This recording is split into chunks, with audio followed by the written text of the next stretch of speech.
साहबजादा साहब। नहमदुहु व नुसल्ली व नुसल्लिमु अला रसूलिल करीम अम्मा बाद फ़अऊज़ु बिल्लाहि मिनश शैतानिर रजीम बिस्मिल्लाहिर रहमानिर रहीम इन्ना लिल्लाहि व इन्ना इलैहि राजिऊन सदक़ल्लाहु मौलाना अज़ीम। बहुत शुक्रिया जनाब स्पीकर। सबसे पहले तो इस पूरे ऐवान को इसराइल के ख़िलाफ़ यूनानिमस करारदाद पेश करने पर ख़राज तहसीन। मैं सिर्फ 2 मिनट बात करके जनाब स्पीकर इजाज़त चाहूँगा। इसराइल एक दहशतगर्द रियासत था, दहशतगर्द रियासत है और दहशतगर्द रियासत रहेगा। और अगर किसी के जहन में ये बात है, हम इजराइल को रियासत नहीं मानते। हम नहीं मानते ना जी। वो जिन्होंने माना हुआ उनके लिए अर्ज कर रहे हैं, मगर हमारे लिए पाकिस्तान के लिए रियासत नहीं हमारे लिए तो रियासत है ही नहीं ना जी। हम तो उसको तस्लीम हमारे नहीं लिए करते। दहशतगर्दी है। बिल्कुल। मैं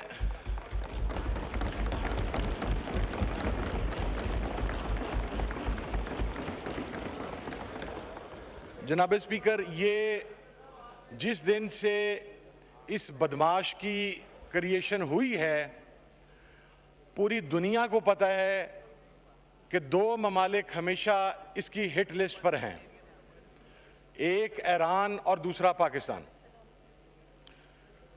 इस बदमाश और दहशतगर्द रियासत ने सो कॉल्ड पहले भी पाकिस्तान पर हमला करने की कोशिश की, लेकिन दरमियान से वापस हुआ। और अब ये गुज़श्ता 1-1.5 साल से जिस किस्म की जारहियत पूरी दुनिया में कर रहा है, वो लेबनान हो, वो सीरिया हो, वो यमन हो और अब वो ईरान हो, हमें एक बात अपने जहन में रखनी चाहिए कि ये जो नेतन्याहू है, ये नरेंद्र मोदी की तरह खुदा न खास्ता पाकिस्तान के खिलाफ भी कोई हरकत करने की कोशिश करेगा, क्योंकि जिस स्टेट ऑफ माइंड के अंदर वो है। मैं ये समझता हूँ कि इस्लामी ममालिक को अब सिर्फ एक 1 पेजर करारदादें पेश नहीं करनी चाहिए। ईरान पर हमला एक खुद मुख्तार इस्लामी मुल्क की दाखिली सालमियत पर हमला है, इंटरनेशनल लॉज की वायलेशन है, फंडामेंटल राइट्स की वायलेशन है।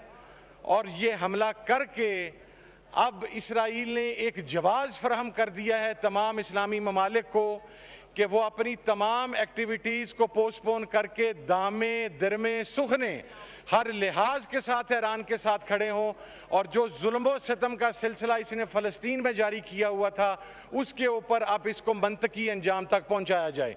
मैं जनाब स्पीकर, रिस्ट्रेन की पॉलिसी, रिस्ट्रेन उस जगह पर होता है जहां पर 2 फ्रीकैन मौजूद हों जिनके अंदर कोई शऊर मौजूद हो।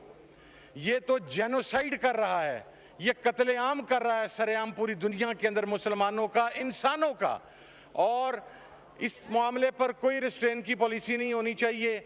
मैं तो ओपनली ये बात कहता हूँ कि ईरान रिटेलिएट करते हुए अगर इसराइल को जवाब देगा, जो कि अभी तक की इतलात के मुताबिक दे रहा है, हमें उस जवाब को सपोर्ट करना चाहिए और ईरान से यह पूछना चाहिए कि अगर आपको किसी चीज़ की ज़रूरत है, हम किसी भी हवाले से आपके किसी काम आ सकते हैं, तो इस दहशतगर्द के खात्मे के लिए हमें उनका साथ देना चाहिए। और आखिर में मैं ये कहना चाहता हूं कि इस नेतन्याहू को इंटरनेशनल कोर्ट ऑफ जस्टिस में जाके इसको सजा दिलवा के जिस किस्म का जेनोसाइड इसने किया है, इसे दुनिया में किसी जगह पर फांसी दे के इसकी लाश को महीनों फंदे के साथ लटकाना चाहिए ताकि ये दुनिया के लिए निशाने इबरत बने। बहुत शुक्रिया जी।